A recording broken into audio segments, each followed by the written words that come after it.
มีเสื่อมคลายแต่มาวันนี้น้องคนดีพัดมาเปลี่ยนใจลงหากับหนุ่มแดนไกลนำสายคนที่ต่างถิ่นบอกคิดเลยว่าหากนานาน้องจะทำลาย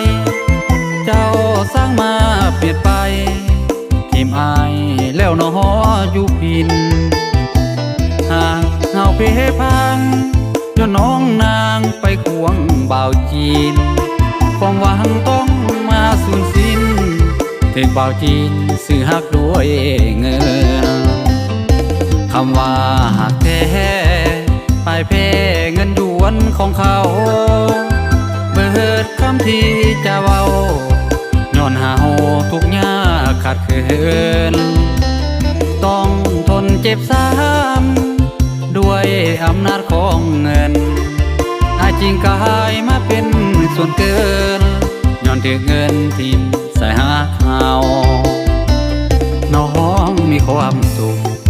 อายมีทุกหมื่นแสนพันล้านน้องคงสุขสำราญเมื่อเจ้านั้นได้หากับเขาเงินหยวนมีค่าหากแค่นี้นะ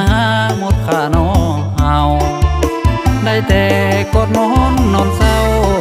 คิดฮอดเจ้าอยู่ทุกนาที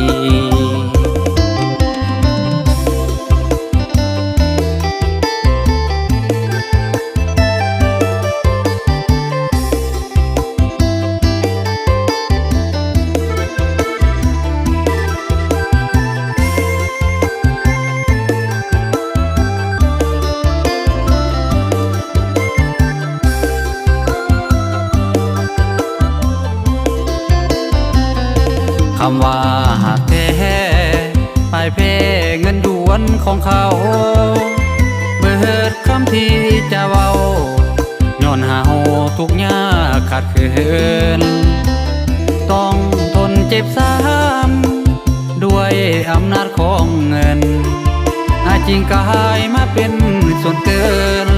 ย้อนถึงเงินที่ใส่หาเขาน้องมีความสุขอายมีทุกหมื่นแสนพันล้านน้องคงสุขสำราญเมื่อเจ้านั้นได้หากับเขา